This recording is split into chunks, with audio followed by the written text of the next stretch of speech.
माता पिता के लिए ये सौभाग्य की बात हो गई है कि उनके बच्चे जो है उनके साथ अच्छा व्यवहार कर रहे हैं, जबकि ये तो आपके दायित्व की, आपकी जिम्मेदारी की और आपके एक तरह से जिसको हम कहते हैं कि आपकी धर्मानुसार एक आचरण की बात है कि आपको करना चाहिए। तो उसमें बहुत कम ऐसे बुजुर्ग आज दिखाई देते हैं। ऐसे कई लोग हमारे संपर्क में हैं जो कई बार आते हैं, वो कहते हैं कि अब इस उम्र में तो यही खुशी की बात है कि संतान अच्छी है, अच्छा व्यवहार कर रही है, बहुत ठीक है। और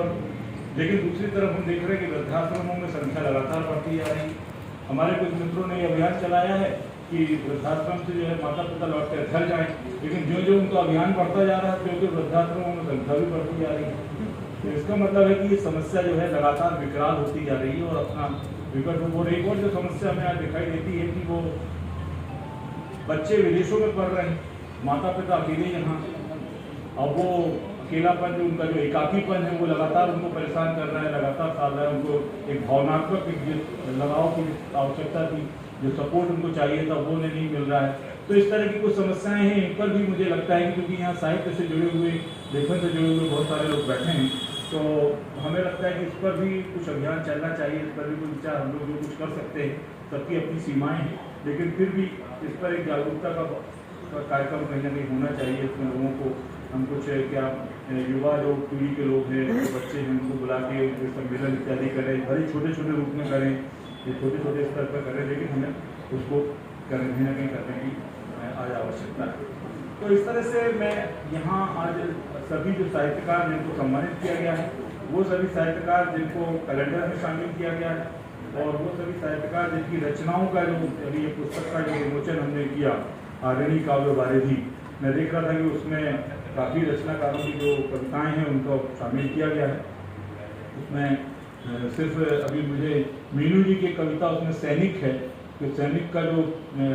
किस तरह से महत्व है वो एक थोड़ा पढ़ने का मुझे अभी 2-4 मिनट में जो मौका मिला, तो मुझे लगा कि वो भी एक बहुत आवश्यक है। देशभक्ति की कविताएँ हैं उसमें, और निश्चित रूप से आज जिस तरह का समाज है उसमें कहीं ना कहीं जो सेना के प्रति सम्मान है, फौजियों के प्रति जो सम्मान है, उस पर भी कहीं ना कहीं हमें बात आज करनी चाहिए, क्योंकि वो दिन रात हमारी रक्षा की जिम्मेदारी को निभाते हैं। और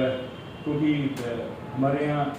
जब ये शौर्य स्मारक बना तो मुझे थोड़ा नज़दीक से, क्योंकि शौर्य स्मारक में अगर आप कभी गए हैं और नहीं गए तो जाके देखना चाहिए कि जब एक सैनिक की मृत्यु होती है तो किस तरह का दृश्य उत्पन्न होता है। वो दृश्य वहाँ उसको फील करने का, एक महसूस करने का एक उसमें वहाँ पर एक अवसर आपको दिया गया है कि किस तरह से शून्यता आती है और एक अंधकार खड़ा हो जाता है। तो कल्पना करिए कि जिस परिवार में अचानक उसका एक युवा सदस्य नहीं रहता है तो उस परिवार पर क्या बीतती है, किस तरह का शून्य उसके उसमें उपस्थित हो जाता है, और फिर कैसे उस शून्य से वो निकलने की कोशिश करता है। क्योंकि उसको कहना शायद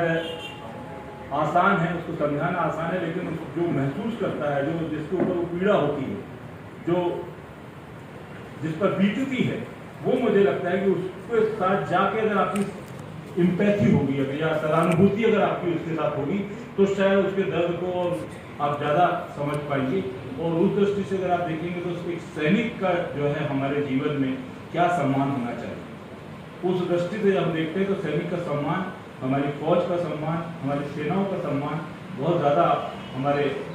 मन में बढ़ जाता है।